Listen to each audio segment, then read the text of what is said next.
안녕하세요, 패션회사 은들입니다.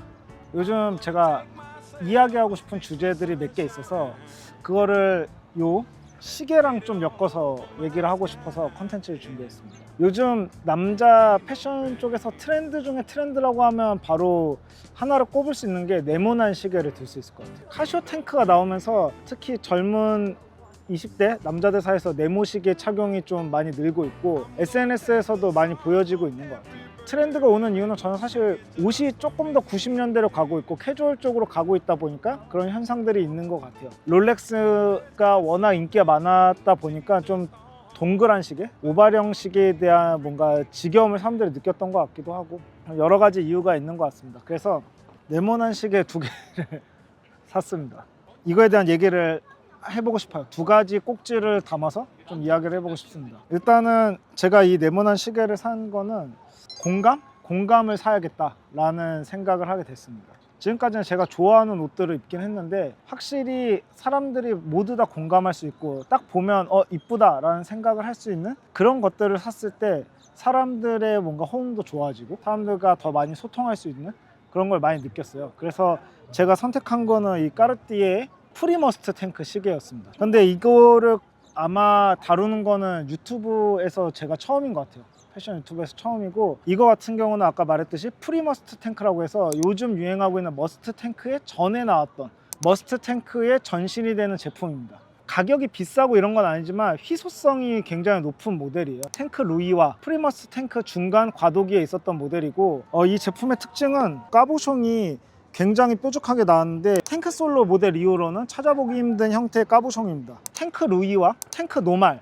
그 사이즈의 중간이죠. 정사각형과 직사각형의 아주 중간적인 모델이고, 요것만 봤을 때는 거의 정사각형에 가까워요. 그리고 사이즈가 굉장히 작다는 특징이 있습니다. 그래서 이게 남성 드레스 와치로 나왔는데 굉장히 사이즈가 작습니다. 탱크 루이 모델처럼 진짜 18K는 아니에요. 스털링 실버에다가 도금을 한 제품이고, 그런 면에서 머스트 탱크하고는 좀 맞는 지점이 있지만 안에 무브먼트가 머스트 탱크는 좀 더 대중적인, 당시에 까르띠에가 대중화와 젊은 층을 노리기 위해 그 당시에 많이 보급화돼 있었던 ETA 쿼츠 무브먼트를 사용했다면, 이거는 그 수동형 무브먼트를 사용하고 있다는 점에서 좀 차이점이 있고, 이거 같은 경우는 외국 포럼 이런 데에서도 이런 탱크를 본 적 있냐? 이런 포럼이 있을 정도로 그 매니아들 사이에서도 좀 희귀한 모델이라고 합니다. 머스트 탱크 같은 경우는 지금 추정하는 개체 수가 250만 점 정도인데, 이거 같은 경우는 지금 1000개에서 1500개 정도가 시장에 풀려 있다고 추측이 되고 있고, 그 당시에도 판매를 파리 본점하고 뉴욕 본점 이렇게 두 군데에서만 되게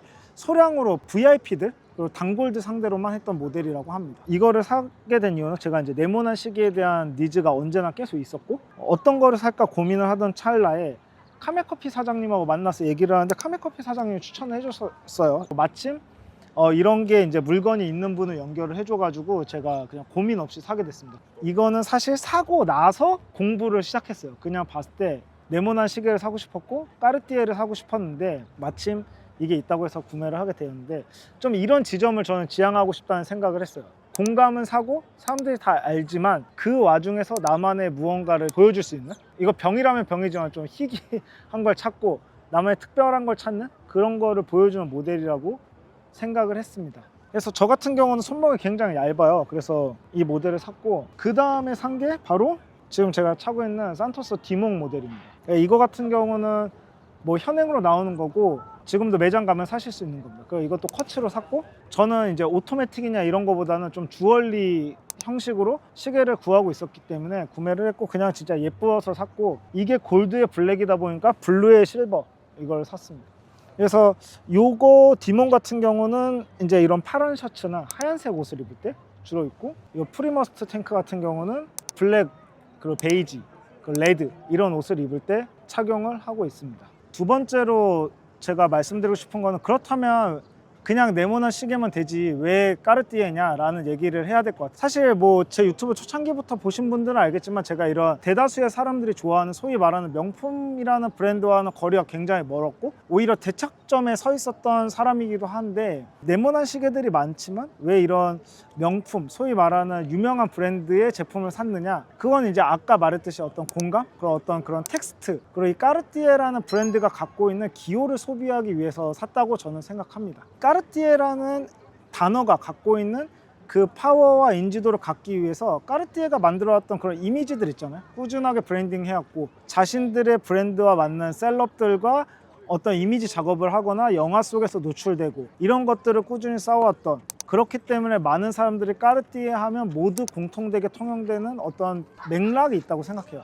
그래서 저는 사실 그 맥락을 구매하기 위해서 산 거고, 요즘 제 머릿속에는 꼼데가르송 옴무와 이 까르띠에를 같이 착용하는 게 내가 만들고 싶은 어떤 이미지나 어떤 캐릭터면 좋겠다 싶어서 까르띠에를 생각했어요.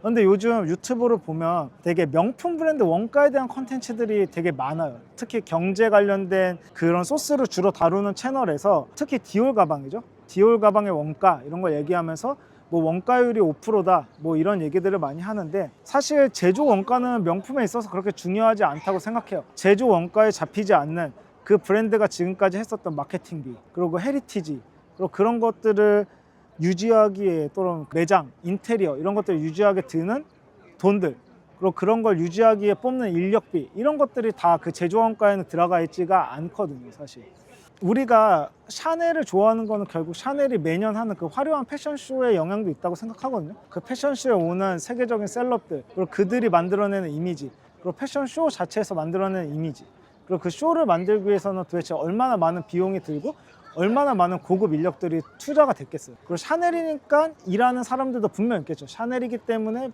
채용이 되는 고급 인력들도 있다고 생각합니다. 그렇기 때문에 그런 것들이 모두 제조 원가에 잡히지 않고, 그리고 그런 파워, 결국은 샤넬을 구매함으로써 내가 보여주고 싶은 이미지가 있기 때문에 그 돈을 지불한다고 생각해요. 그래서 그런 제조 원가를 따지는 소비자라면 사실 퀼팅이 들어간 소가죽, 고급 소가죽 가방은 어디에서나 살 수 있잖아요. 근데 그런 걸 사지 않고 샤넬을 사고 싶은 열망이 생기는 거는 결국 그 로고 때문이라고 생각하거든요. 그 로고가 들어간 가방을 맸을 때 사람들의 시선이라든가 내가 보여주고 싶은 사회적 이미지가 있기 때문에 사는 거라고 생각해요. 그렇기 때문에 그런 게 정말 싫은 사람이라면 사람들이 어떻게 생각하든 나는 그냥 네모난 그 사이즈의 소가죽 가방만 있으면 돼 라고 생각하고 그런 걸 사면 되는데, 그런 걸 사지 않는 거는 결국 그 샤넬 로고, 그 로고 때문이다. 그렇기 때문에 그 명품의 제조 원가를 따지는 것은 그렇게까지 큰 의미가 없다고 저는 생각합니다. 패션에서 중요한 건 결국은 사고 싶게 만드는 거, 사람들이 욕망하게 만드는 거. 그런 지점에서는 또 패션이 분명히 철학적이고 본질적인 데서는 조금 벗어나고 있는 지점이 있다고도 생각해요. 근데 또 그런 비본래적인 것이 본래적인 것에 비해서 가치가 낮냐라고 생각하면 그거는 또 더 철학적인 문제긴 하죠. 그래서 결국은 명품의 로고가 갖고 있는 사회적인 이미지와 맥락, 사람들이 모두 다 공유하고 있는 그 맥락을 구매하기 위해서다라고 생각을 했습니다. 카시오 탱크는 카시오 탱크고 또 까르띠에 탱크는 까르띠에 탱크니까 결국은 그 차이라고 생각을 해요. 이게 그렇다고 해서 합리적 소비냐라고 하면 결코 아닐 수 있지만, 어쨌든 올해 매 거고, 제가 요즘 꼼데가서 옴무를 입으면서 갖고 싶어하는 어떤 이미지에 좀 방점을 찍어줄 수 있는 액세서리라서 구매를 했습니다. 요즘 네모난 시계가 트렌드라서 한번 컨텐츠 찍어봤고요. 각자 마음에 드는 네모난 시계를 구매하는 뭔가 맥락이 이상한데, 어쨌든 그 명품 브랜드의 원가에 대해서도 하고 싶은 얘기가 있어서 한번 찍어봤습니다. 그래서 여기까지 하면 될 것 같아요. 그래서 아마 이거 제가 자주 찾고 나오는 거 보실 수 있을 겁니다. 여기까지 하도록 하겠습니다. 감사합니다.